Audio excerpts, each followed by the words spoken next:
بسم اللہ الرحمن الرحیم۔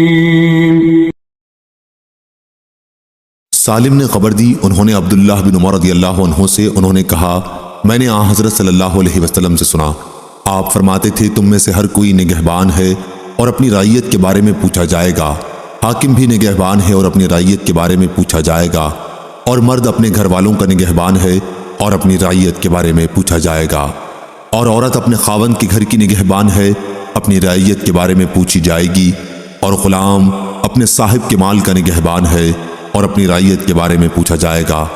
ابن عمر رضی اللہ عنہ نے کہا، میں سمجھتا ہوں آپ نے یہ بھی فرمایا کہ مرد اپنے باپ کے مال کا نگہبان ہے اور اپنی رعیت کے بارے میں پوچھا جائے گا۔ صحیح بخاری حدیث نمبر 2751۔ امام مالک نے خبر دی، انہوں نے اسحاق بن عبداللہ بن ابی طلحہ سے، انہوں نے انس رضی اللہ عنہ سے سنا، انہوں نے کہا آن حضرت صلی اللہ علیہ وسلم نے ابو طلحہ سے فرمایا، جب انہوں نے اپنا باغ بے رہا اللہ کی راہ میں دینا چاہا، میں مناسب سمجھتا ہوں تو یہ باغ اپنے عزیزوں کو دے دے۔ ابو طلحہ نے کہا، بہت خوب، ایسا ہی کروں گا۔ پھر ابو طلحہ نے وہ باغ اپنے عزیزوں اور چچا کے بیٹوں میں تقسیم کر دیا۔ اور ابن عباس رضی اللہ عنہ نے کہا، جب سورہ شعراء کی آیت اتری اور اپنے قریب کے ناتے والوں کو خدا کے عذاب سے ڈرا، تو آن حضرت صلی اللہ علیہ وسلم قریش کے خاندانوں بنی فہر بن عدی کو پکارنے لگے، ان کو ڈرایا، اور ابو ہریرہ رضی اللہ عنہ نے کہا، جب یہ آیت اتری وَأَنذِرْ عَشِيرَتَكَ الْأَقْرَبِينَ، آن حضرت صلی اللہ علیہ وسلم نے فرمایا، اے قریش کے لوگو اللہ سے ڈرو۔ صحیح بخاری حدیث نمبر 2752۔ سعید بن مسیب اور ابو سلمہ بن عبد الرحمن نے خبر دی کہ ابو ہریرہ رضی اللہ عنہ نے کہا، جب سورہ شعراء کی آیت اللہ تعالیٰ نے اتاری اور اپنے نزدیک ناتے والوں کو اللہ کے عذاب سے ڈرا، تو رسول اللہ صلی اللہ علیہ وسلم نے فرمایا، قریش کے لوگوں، یا ایسا ہی کوئی اور کلمہ، تم لوگ اپنی اپنی جانوں کو نیک اعمال کے بدلے مول لے لو، بچا لو، میں اللہ کے سامنے تمہارے کچھ کام نہیں آنے کا، یعنی اس کی مرضی کے خلاف میں کچھ نہیں کر سکنے کا۔ عبد مناف کے بیٹو، میں اللہ کے سامنے تمہارے کچھ کام نہیں آنے کا۔ عباس عبد المطلب کے بیٹے، میں اللہ کے سامنے کچھ کام نہیں آنے کا۔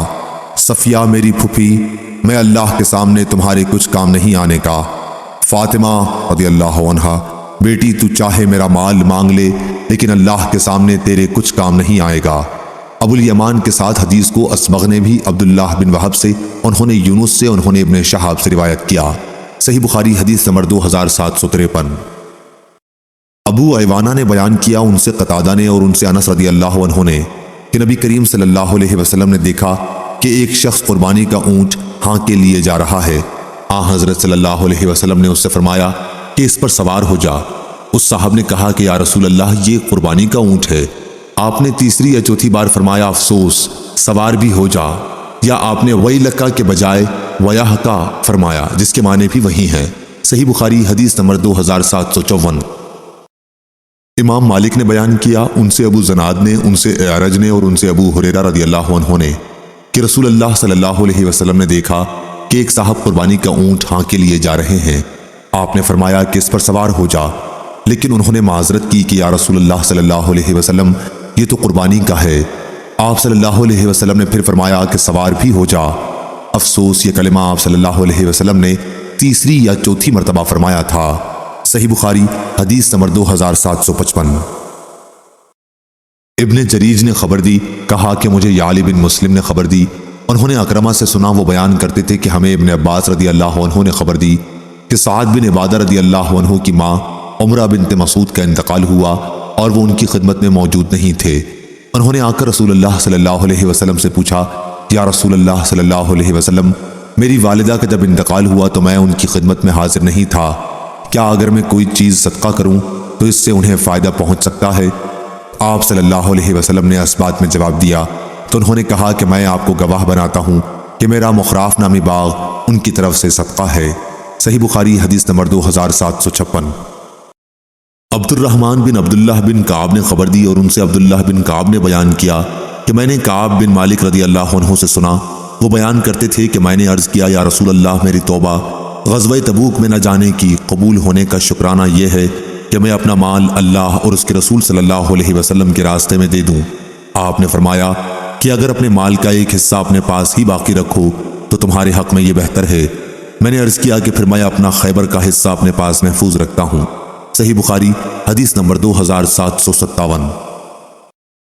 عبدالعزیز بن عبداللہ بن ابی سلمہ نے خبر دی، انہیں اسحاق بن عبداللہ بن ابی طلحہ نے امام بخاری رحمہ اللہ نے کہا کہ میں سمجھتا ہوں کہ یہ روایت انہوں نے انس رضی اللہ عنہ سے کی ہے کہ انہوں نے بیان کیا جب سورہ آل عمران کی آیت نازل ہوئی کہ تم نیکی ہرگز نہیں پا سکتے جب تک اس مال میں سے خرچ نہ کرو جو تم کو زیادہ پسند ہے، تو ابو طلحہ رضی اللہ عنہ رسول اللہ صلی اللہ علیہ وسلم کی خدمت میں حاضر ہوئے اور عرض کیا، یا رسول اللہ صلی اللہ علیہ وسلم، اللہ تبارک و تعالی اپنی کتاب میں فرماتا ہے کہ تم نیکی ہرگز نہیں پا سکتے جب تک اس مال میں سے خرچ نہ کرو جو تم کو زیادہ پسند ہے، اور میرے اموال میں سب سے پسند مجھے بیرحا ہے۔